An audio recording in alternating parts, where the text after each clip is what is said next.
Hi, everyone. I'm Dan Korist. And I'm Katie Ghislaine Trudell. We are partners at the law firm of Sive, Paget, and Rizal, an environmental and energy law firm located in New York City. For the next hour, we're going to talk about offshore wind, specifically the permitting and development of offshore wind in the United States. Offshore wind is quickly emerging as a leading large-scale energy solution to three main problems. First, because of the threat posed by climate change, many states and the federal government are increasingly demanding that the electrical grid be decarbonized.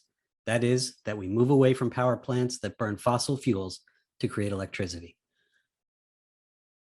Second, many of the fossil fuel and nuclear plants built in the 1960s and 1970s are reaching the end of their operational lives. So even setting aside the threat of climate change, we need new sources of power anyway. And third, as our country bounces back from the COVID pandemic, states and the federal government are focused on creating economic engines, and the development of a new industry in this country promises to deliver significant economic benefits, including the creation of tens of thousands of new jobs and billions of dollars in economic activity. Because offshore wind can address all three of those problems, and because the cost of producing offshore wind power continues to fall as technologies improve, you can begin to get a sense of why this industry is enjoying massive momentum in the United States right now. Here is the state of play as of August 2021, when Dan and I are recording this. Although Europe has been building offshore wind farms for about 2 decades, right now, the US has only 2 very small pilot wind farms in operation, one off of Block Island, Rhode Island, and the other off of the coast of Virginia. These are small projects with a total of only 7 small turbines between them. But for the reasons we will talk about in the next hour, the stage is set for this industry to explode in the US.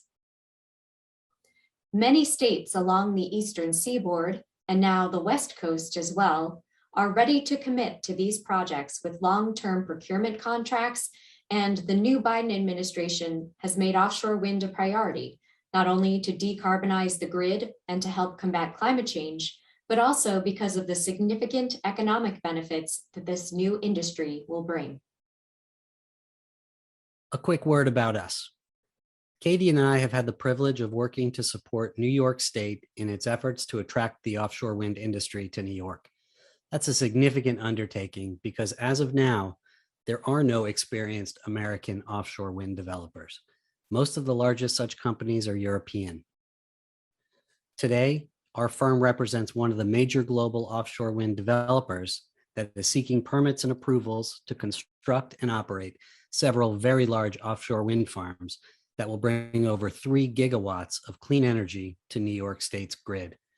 We also are helping to secure permits for a significant new port facility designed to allow offshore wind developers to stage and assemble the massive turbines and other equipment needed to construct offshore wind farms in the ocean. So let's start with a little background.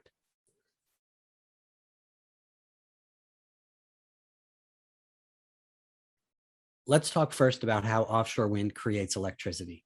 The principle is simple. A wind turbine is placed in the ocean, ideally in a location where there is strong and persistent wind.